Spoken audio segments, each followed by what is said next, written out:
Sasayangan tayo ng oras ng mga laway natin at karapatan man niya na hindi magsalita. Ang importante sa akin dito ngayon, yung sindikato lumalaki ng lumalaki habang tayo nag-uusap dito. Total nabanggit naman sa previous hearing yung kasabwat na para siya ay makakuha ng birth certificate through late registration. Kailangan siguro isa matutumbukin natin para mabuwag ng sindikato na ito sino-sino sa local registrar's office ang makasabwat niya dyan sa Tarlac, kaya siya nakuha ng birth certificate, at sino yung mayor at that time, sino yung hepe ng local registrar's office, at ilan na ang mga Chinese national sa bayan ng Tarlac ang nabigyan din ng Filipino birth certificate through late registration. Because napakalaking problema ito, Madam Chair, 1,200 sa Davao del Sur lamang yan, yung foreign nationals na nabigyan ng Filipino birth certificate. Now, hindi na po sa Davao del Sur, kundi sa iba't iba pang lugar sa bansa. And then the immigration mismo umamin na every single year since 2000, sila po ay nakakahuli ng mga Chinese nationals na pumapasok dito o lumalabas na gamit ay Philippine passport. And we're not doing anything about it. For decades, nobody's doing something na para buwagin yung sindikato na yun. Kasi kung hindi natin pag-uusapan ito at puro lang tayo nakakonsentrate sa isang topic, lalawak ang sindikato until such time makapagising natin na take over na tayo ng mga Chinese nationals. Alam ni Senator Tulfo yung pangalan ng fixer mo. Kasi hindi lang ikaw, inamin na ng PSA na meron higit sa 1,000 na nabigyan ng birth certificate. 1,200. Ayun, exact number, 1,200. So, meron pa kami hinahanap na balanse sa 1,200 na nagpapanggap na alis go. Malala ko yung sa previous hearings, nabanggit yung pangalan John Patrick Samson na supposed to be fixer na tumulong para ma-facilitate yung pagkakuha ng birth certificate hanggang passport ni Miss Alice Go. Bakit di po natin siya inimbitahan? Salamat sa Rafi. Actually, iimbitahin natin yan sa John Samson sa susunod na pagtinig. Ay mga kababayan, no? Ay yan, nag-iikot tayo Ayun po, ang pinaka-importante dito kay Senador Rafi Tulfo na maaksyonan yung mga sindikato dito sa mga nagbibigay ng birth certificate dito sa mga Chinese na to. Ang pagkakaalam ko nga dyan mga kababayan ay ayon kay Bato de la Rosa ay kalahating milyon po yung bayaran dyan sa ano na yan, sa lagayan ng birth certificate na yan.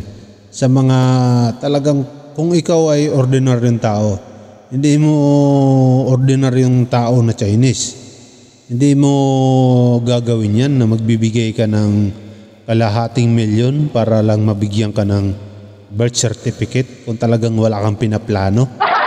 Diba? Kung ikaw ay ordinaryong Chinese lang na walang binabalak masama. Diba? Kung talagang may ginagawa kang masama, may balak kang, may plano ka dito sa Pilipinas, ay talagang magbabayad ka talaga. Pero ganun po kalaki yung bigayan sa Davao na yan. Davao del Sur. Parang yan yata yung sinasabi nila, no? Davao del Sur. 1,200 na birth certificate ang pinamigay na. Sabihin, ganun na po sila karami na Pilipino, na Chinese na naging Pilipino. Dahil lang sa pagbibigay dito sa mga birth certificate. So, nasa ng mga sindikato dito? Nasa loob ng PSA, di ba? Nandun yun sa loob. Hindi naman sa pinaka-main, pero automatic po yan. Bawat lugar kasi merong ba sa isang probinsya meron doon PSA. Di ba? Yung main dito sa Metro Manila, alam naman natin yung main nandiyan dyan, di ba? Hindi nila alam yan siyempre. Ang magbibigay niyan, mga bandang probinsya, doon sila dadaan, doon sila magbabayad. Siyempre, kahit sibakin mo yan yung mga sindikato na yan, wala na yan sa kanila. Kahit kasuhan pa yan, wala na yan. Nakaipon na ng malaki yan. Malaking sindikato yan. Ang gusto malaman ni Senador Rapi Tulfo sana at saka ni Senador Ligarda. Yan ang sana ang gusto niya malaman dyan. Yan ang gusto malaman ng mga senador na to. Hindi yung si Alice Go.